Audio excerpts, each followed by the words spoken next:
a dús spáir seochú in na fórne, fuir Murray Houston a dús spáir. India Daily, treis bheith nútálta mar thuúcálaí imníanana, treis bheith anna chrín leis a gahabh agus daintearach leis an líróid ina lábha. A Brenda Barr a ggéibhar cethir. Ag si Brittany Hogan an captain a ggéibhar hocht. Daine go si úd aimse ché imníanana agus bhíon buas ma futhe is si ag umpar an líróid. Mar a luigh Hannah Terrell. Níl Catherine Dane again inniuh ha si machtíimras na Barbarians ach Rachel McElroy mar an iver onné. Níl Vicky Irwin ach an nerd mar se Miles hastig ag ggéibhar de ha Kingham Harnash. Salár gan áras imreoir seachtar a taobh agus há luas úntach ar glíán i Megan Edwards agus anna haí ag learn Farrell McCabe agus duine anna chain séireach ar an fsi únsaí. Connacht mar se an son agus gan áras cuitas na himreoirí sa panel a ranéach rinne seachtainna.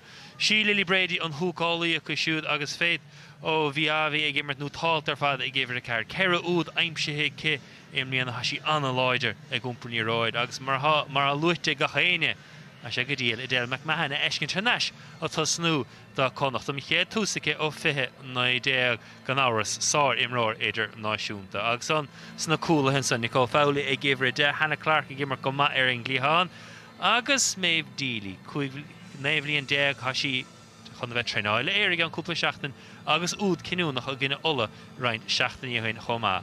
Agus an panel láidir ag an dá ar an beise Das Page Smith eiscin ar hagann si isteach chomá le éve nig runnacha chomá céna do Connacht. Seochuin Daly ina seasamh. Níl se seansa go hasí thar sin líne agus an úd feite ag Sophie Barris an úd bronta nig trínom a déag anna scóir ní ceafa ra carthar déag acu. Ja, sin agus just chun India Daily a luú a rís an sin leistigh de 30 nóméid is tócha bhfuil sin ó seacht umpar do chreite déinteice agus ifhí rú ó héamh an lína cosint na Connachtaí an sin ach tá siad ag immert le an fuinemh do chreite faoi láthair agus na umpar just le an méid luasúil siad ag crothú dóir na umpar láidir tá sé anjaachar ar na Connachtaí folding timpeall ar an rock agus lína a crothú ach sto go gfuil na pointí ag Miles an seo agus tiltte go mácha. Yeah, an job dinta ag Miles mar se 7-9. Jo mit tuairmíon ish ó Hannah Terrell. Fowley gur a chosad na Shred ó Eva Ryder Glana Edwards as an trí. Jimmy sé siar ar san reitóir agus Pinkram anna chain tíar cho Hogan agus neadam me Carta á eiscin sugan. Back you go. Okay. Time off. Hold. Yeah. Okay. Colin, we're just going to have a look at the tackle of white 8 there, please.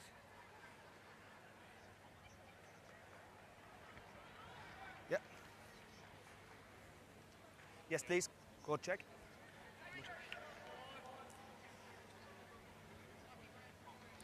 Well, Neil Brittany Hogan Rosása le an réitóir an seo stocha nach raibh mór an well I suppose tá an bertacha fuintach leis an sin an gramú teachta seachas an sin just an rothúlú seo nuair tógann si chuig an talamhí stocha nach bhfuil mór an le feiscint rilí ach tá sé dainsearach go héamh áta na héan ceann Grace Brown Moran atá an sin is tócha ach níl mór an fórsa bhain leis. Ceann agus réir na rialacha.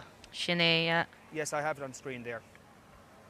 So just one more angle here, please. Just this one here.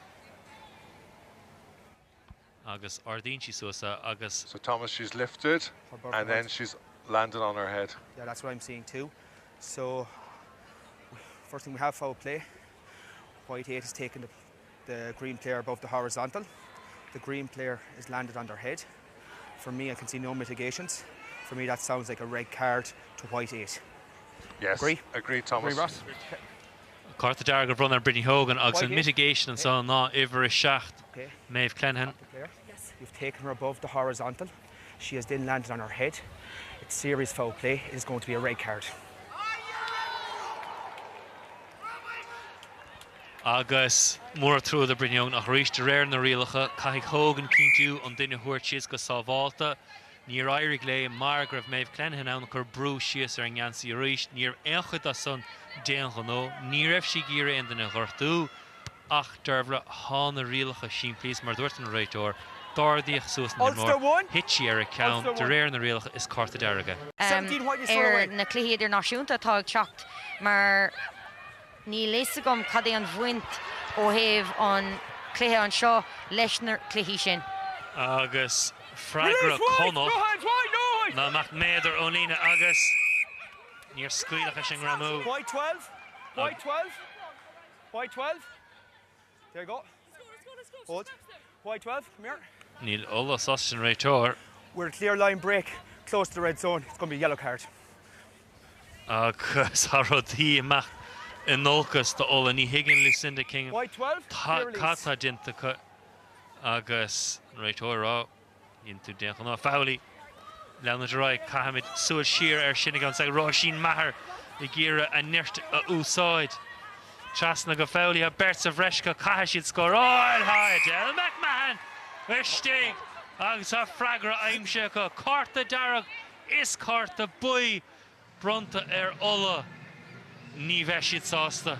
Ní bheith ach sampla tócha ag Adele McMahon faoi chunas an líród a chuirsí san sin is tócha so look ní dólam goil na cartaí a bhronnag an sin cinach goil siad míceart ní dólam go churann siad leis an cluiche agus ní dólam gur bhéon rud beidir ó thaobh an céad ceann carta buí agus an dara ceann an sin le Lucinda Kinnem tuigim an réiteoir ach is mór an trua é do bhór go raibh Comórtas anhágain go dtí an pointe seo agus chuir siad siúd isteach ar cuasaí gan doubt. Smut a cluiche gan áras chumá dearbh na smachtach má dáfach? Smacht, gan doubt agus is tócha an céad ceann Deacrachtaí gom lei sin ó thaobh cad luigh an réiteoir cé go raibh sé daintéireach ní raibh fórsa bhaint leis agus is tócha is mór an trua gur hála sé sin an dar ceann sin ó Lucinda Kinnem bhí si as an immert agus caitheadh fá ceachta eola an sin ach ó thaobh na cinine atá dénta ag gotí seo bheith fá ceapa gur carta a bhí ag teacht. Cicéirice ar a laiad ní an bontáiste mar inse fálaí se chuin féit ó bheabh tití ar sin lína chuigúd imlíana ag Ulaidh Connacht agus díreach cad a bhí a tastáil watha son riimiis lehama. An má féit a bhíh agus tiltte go máce aber díana dhéanamh cé timppla an fárc agus ach go háirithe cé cótábhagus is bhfuil si ó thaobh an immert cleachta leis an sin amach mar targéad a gáir le líomhréadaí an sin just ag luúbh tríad na gramú an sin ó Catherine Martin agus Abby Moyles agus ag irig na lábheith sin amach Carolina an sin agus déinte go hanháce. Agus beag Connacht breásásta imreoir sa bhreist, úd sa bhreis, agus is deis ag fálaí an úd a chláánú.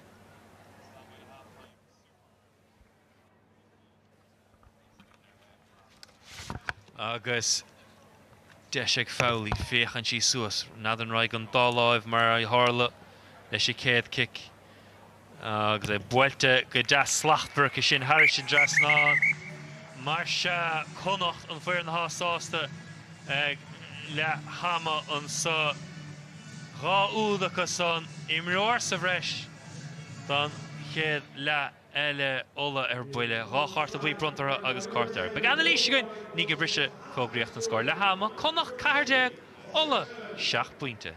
In scéal in Spórt. An Spórt an doubt agus I say they na hulti diamach knuckle chair and pork tá gachtainna sanna sásta dig bhfuil si tréise sin a bhfuilt amach. Be sé seo spéisiúil dearbh hanúd bronta an ceis ná an stracach amacha nó ní me se chun tosaigh. Stocha go méid si ag fécinn ar sin a bhád níos mó. Bhí Moyles a gáir ní chreidann si an tágra bh lé an tímó can an súlach mad ar seo.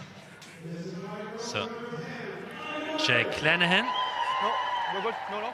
It's okay. No. Jim He's checking anything. He'll sweep up in the background if there's anything there. He'll come in. Thank you. Can you to Dervla? Is sto go gur bhuinig Adele McMahon I dá lábha ach an raibh Abby Moyles ó sa chór. Ní dólam gur raibh is sto gur bheith úd. Ní éon roiir cearta gin béidir, so ní éon ólas a gin chonneóra mar se. Hanúd brunta agus credé, nó ná credé, ha seansig Moyles na fórnachar a chó scór. Ja, ní léon ceiste teachtar seach an sin, so genta go hanwa ag Abby Moyles. Pulla bhuailte a ríisteach. Ní dólam go bheith sí ná sin dhéanamh dá mar ag gur rinne sí. McElroy, ní seach an tosig, ní dhéanaar san roitóir. Agus a róhain feiceigh Brenda Barr agus broi curric leis Daly, níos far away. Na fás ar fad. Seochain Hannah Clark kickáilta. Han Lewis said Clark a chun líróid chun fnas san immerte.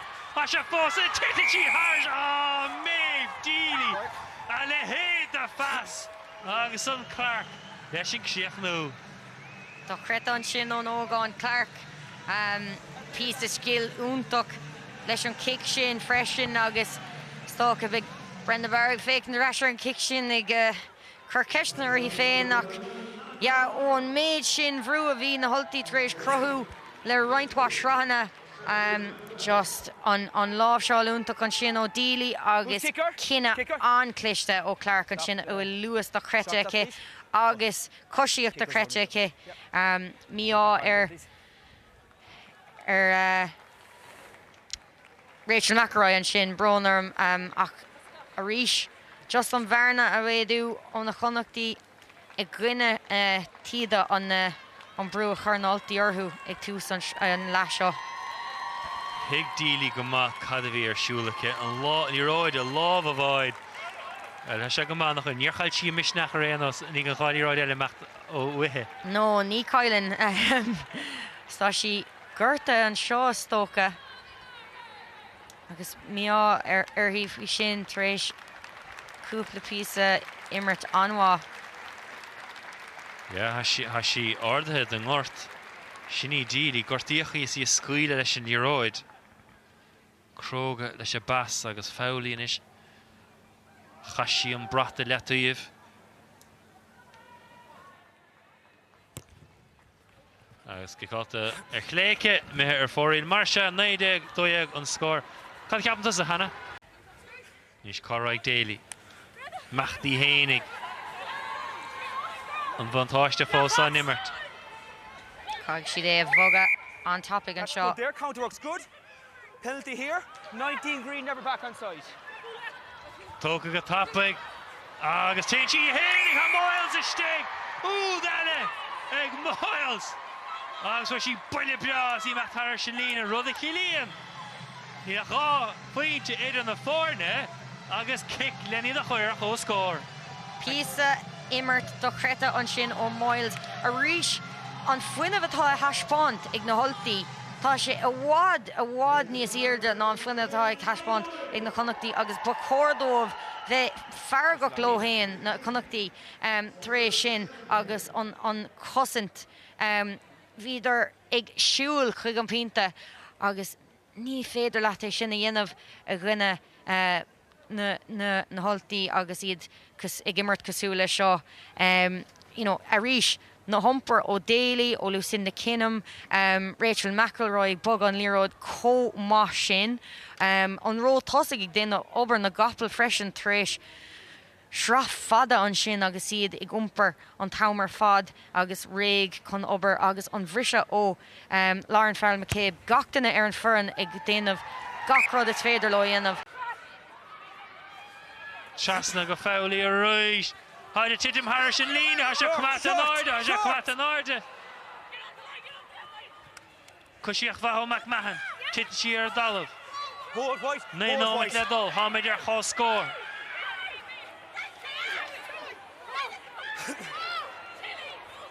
Siar, ní a scór a bhain wa agus céile. An tarnó tróna ag féit ó bhí ahé. An séú ceann an téasúr sa agus deirhin gur sin.